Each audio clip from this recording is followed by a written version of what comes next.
그 통일교 청탁 관련된 부분들도 많은 분들이 전부 유죄라고 생각하시는데 낱개의 공소사실 중에서 2022년 4월 7일에 김건희가 가장 먼저 받은 802만 원짜리 샤넬백 수수는 무죄로 이제 받는데 심지어 이 샤넬백은 김건희가 받았다고 스스로 인정하는 사안입니다. 그럼에도 불구하고 우인성 같은 경우에는 그 청탁이 당시에는 없었기 때문에 무죄라는 굉장히 신박한 논리를 제시했는데 청탁이라는 게 원래 맨 처음에 가장 싼 거 한번 매겨보고 그다음부터 비싼 거 매기는 게 순서고 연속적인 행위 아닙니까? 그걸 단절적으로 봐가지고 맨 앞에 거는 무죄다. 이게 말이 되는 겁니까 이게? 우인성 재판장은 어디 뭐 레스토랑도 안 다녀봤습니까? 레스토랑 가면 앞에 이게 조그맣게 생긴 거 나와가지고 입가심하고 그 다음에 약간 뭐 국수 나오고 그 다음에 이제 고기 나오고 마지막에 또 후르츠 칵테일 그 나오는 거 아니에요?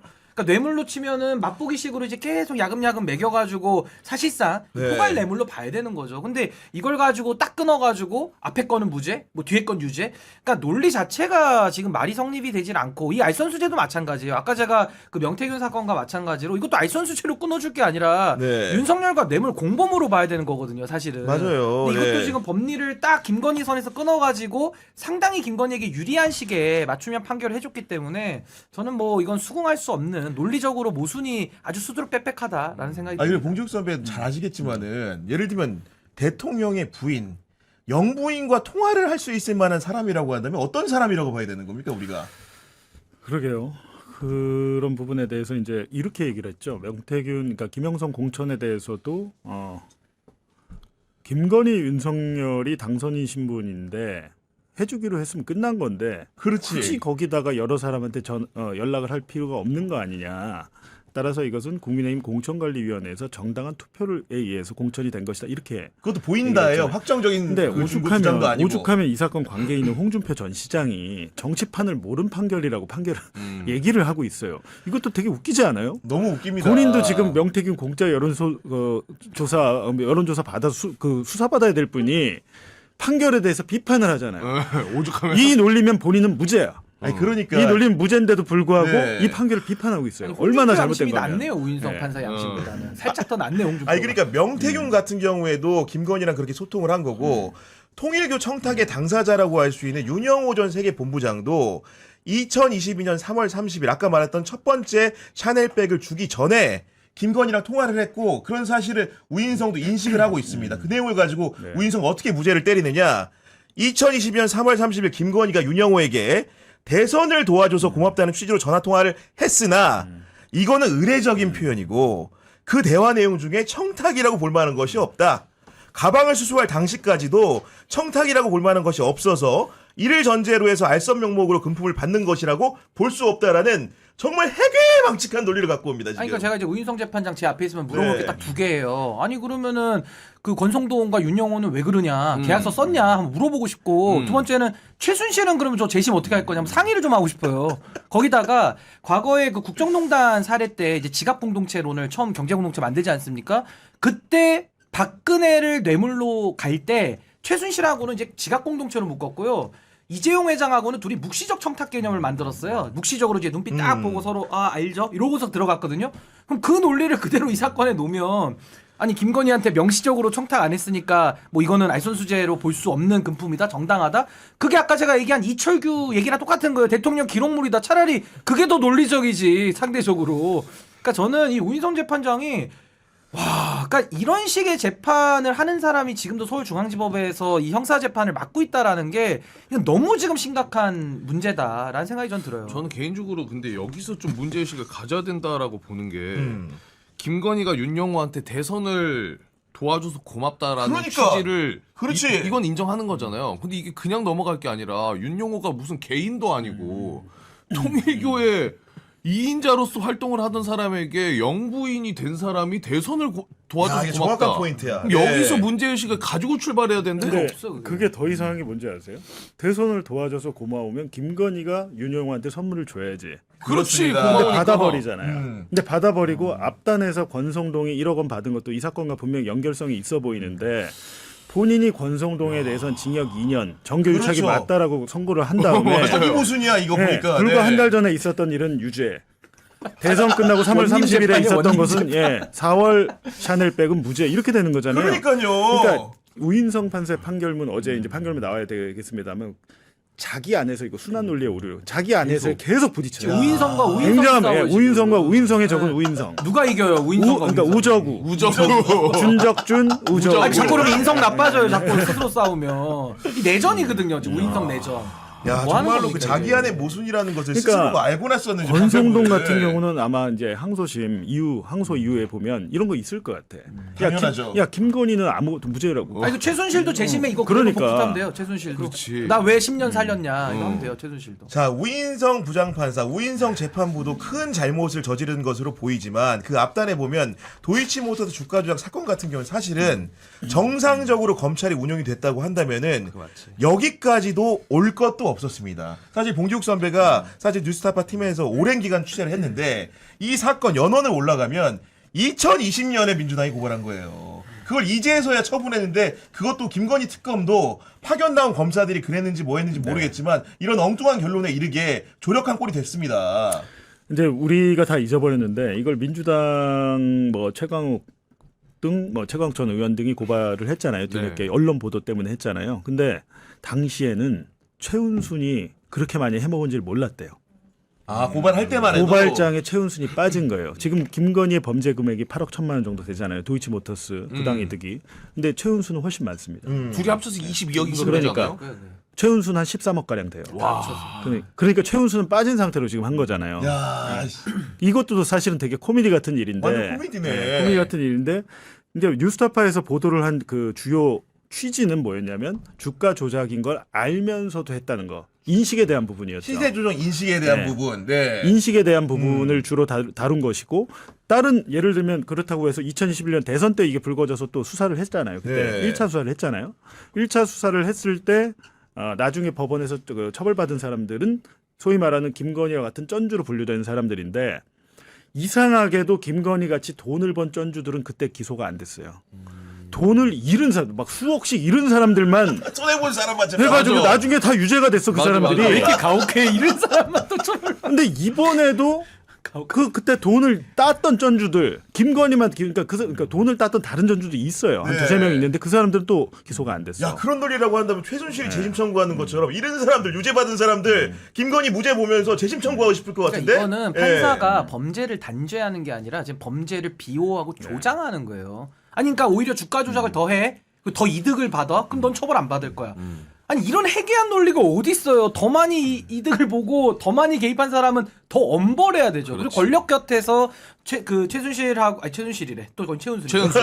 최은순 뭐 비슷해요 사실은. 네. 뭐 다 행위는 비슷한데 더 심하죠. 최은순이나 김건희 같은 사람들은 윤석열의 권력을 공유하면서 본인들의 사이가 극대화했기 때문에 사실은 비선, 권력 실세 이 사람들은 더 세게 처벌을 해야 되는 거거든요. 근데 완전히 지금 해괴한 논리로 거의 뭐 지구가 네모나타라는 가설을 지금 세우고 입증하는 수준이에요. 그 제가 아까 말씀드린 대로 판판이 깨질 수밖에 없고 이건 정말 이면지로도 쓰기 아깝다. 아니 그리고 그 제가 말씀 아까 드리는 검사들 거예요. 얘기를 드렸던 이유는 뭐냐면은 그때 당시에 중앙지검에서 조사했던 검사들도 잘못이지만 김건희 특검에서 이 수사를 했던 검사도 문제가 있다고 보는 게 우인성에게 이런 판결을 내릴 수 있게끔 어떻게 보면 부실한 자료를 제공했다는 얘기도 됩니다. 그 판결문의 설명 자료를 보면 이런 대목이 등장을 합니다.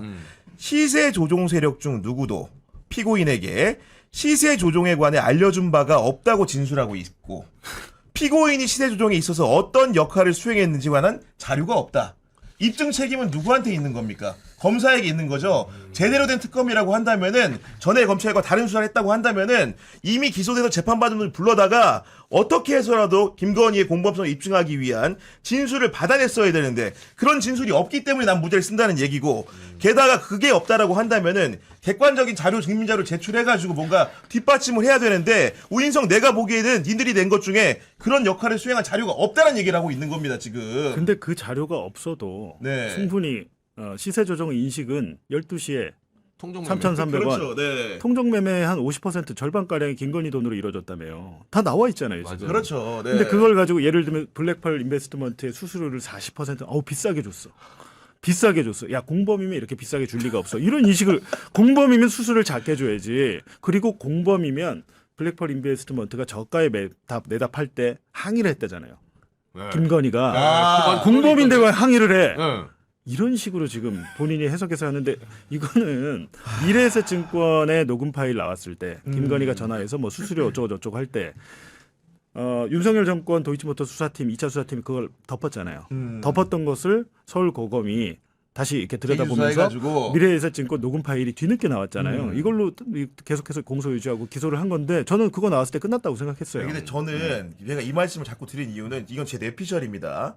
사실은 검찰에서 파견 나온 검사들이 앞에 수사를 잘못한 검사들이 있다고 하더라도 그 부분에 대한 수사까지 번지기를 바라진 않았을 것 같아요. 그렇기 때문에 미래에셋 녹취 파일이 새로운 증거로 현출됐을 때 그것으로 공범 기소를 했지만 사실은 더 탄탄하게 하려면 앞에 수사를 부정을 해야 되고 그 얘기는 과거에 김건희에 대해서 진술을 받았던 검사들을 탄핵할 수 있는 새로운 진술을 기존에 있었던 피고인들로부터 확보를 해야 되는데 그런 노력을 제대로 하였는가라는 의문이 들기 때문에 저는 이게 기본적으로 우리 어떻게 보면 친정이라고 할 수 있는 검찰을 해할 수 없는 혹시 파견 검사들이 수사를 하면서 사실상 부실하게 한 게 아닌가라는 의심을 저는 심증적으로 갖고 있는 겁니다. 아니 근데 저는 뭐 특별검사들이 그렇게 뭐 태업이나 비슷하게 앞부분의 검사들을 보호하기 위해서 나름의 장난질을 쳤다 하더라도 낼 서류를 안 낼 수는 없는 거거든요. 사실은 그동안에 쌓여온 서류들이나 네. 이거를 갖다가 누락시키고 안 낸다. 이건 너무 명백하기 때문에 그 특검 검사들이 그러면 또 나중에 책임을 묻게 돼 있어요. 그러니까 저는 어느 정도 자료는 냈다는 신뢰하에서 나중에 이제 우리 형사 기록을 보면 알 일인데 네.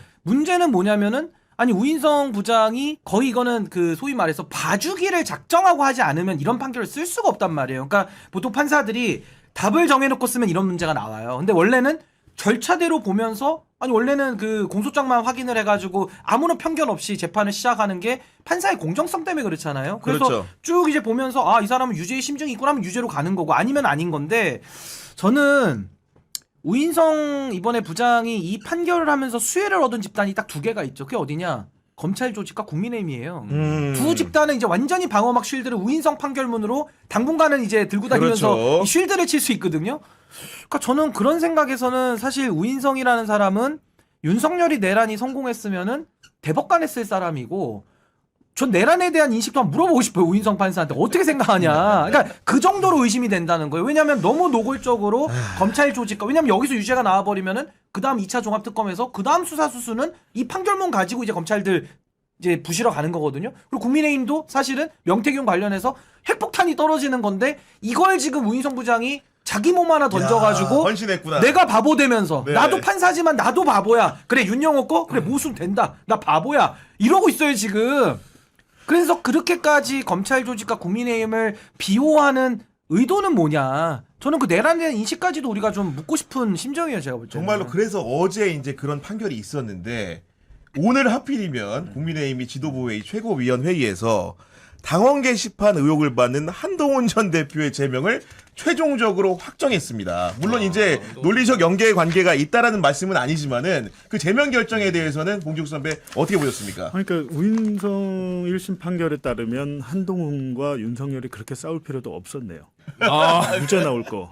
왜냐하면 그 한동훈과 윤석열이 틀어진 게 도이치모터스 무혐의를 안 해줘가지고 틀어진 걸로 지금 나오잖아요. 근데 결국엔 그렇고 윤석열 입장에서는 명태균 게이트 무죄 나올 줄 알았으면은 12선 개헌 개헌 안 했을 수도 괜히 있지. 했네. 네. 네, 괜히 한 게 그렇게 된 거죠. 근데 참 이제 걱정이고 저는 이제 이거는 이제 2심 가서 바로 잡힐 거라고 생각을 하는데 이런 식으로 판결문이 어느 법정이냐에 따라서 롤러코스터 형량이 나오면 우리 국민이 누가 법정에서 그 선고문을 납득할 수 있나요? 신뢰 안 하죠. 인정 못 하죠. 네, 인정 못 합니다. 네. 그러니까 법원에 대한 신뢰 자체가 무너지고 뭐 민주주의 최후의 보루라고 그러는데 다 제가 볼 땐 다 개소리인 것 같아요.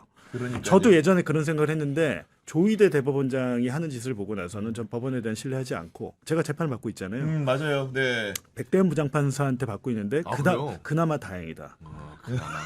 배당이 그래도 그나마 다행이다. 거기로 가서 다행이다. 배당 운이 우인성이었으면 넌 징역 갔어. 그렇지. 난 징역 갔어. 아 우인성은 그거 만들어낼 능력이 네, 있어요. 난 징역 그러니까 갔다. 방금 우리 우인성이었으면 이렇게 방송도 이렇게 하기가 좀 못하죠, 어렵지. 못하죠. 아, 근데 하는데 방송 저는 사실은 PPT 백대현 부장판사가 징역 5년 정도 내릴 때도 굉장히 비판적으로 봤습니다. 네. 특수공무 비판해야죠. 집행방해 등. 그러니까 적어도 그건 한 징역 8년 정도 나와야 된다는 게 법조계 중론이기도 하고 우리 국민 일반 상식이기도 한데 애써 낮춰서 초범이다. 그러면 내란을 2번 합니까? 한 번 하고 끝나는 거죠. 그러니까 네. 그런 것들 감경해서 안 되는 사유들을 갖다 붙였잖아요. 그건 마음에 들지 않지만 제가 오늘 보니까 우인성 판사 보니까 야 백대현은 양반이네. 네, 그런 생각 하셨다는 근데 거고. 백대현은 법리 구성에 있어서는 사실 흠잡을 부분은 없어요. 사실 맞아. 법리는 참 잘 썼고 양형의 문제였던 양형에서 거지. 이제 우리나라 네. 대통령이 단임제인데 그렇지, 그걸 갖다가 예. 뭐 재범률 이건 단임제에서 재범도 못돼 사실은 그래서 대통령이 백대현 판사가 그 선고 내리는 날에는 이제 라이브로 그때 매부쇼에서 했잖아요. 맞아. 백대현 판사 때는 중간중간에 그래도 우리가 다들 수긍이 돼. 막 이런 장면들이 있었어요. 수긍이 그렇지, 되니까. 막 이런 장면이 있었어. 근데 어제는 처음부터 끝까지 아니야 오인성은 어제 처음에 인두비오 얘기할 때부터 끝났어요. 맞아. 인두비오 얘기할 때부터 뭔 소리를 하고 이고 이대 국밥을 까네. 이고. 예.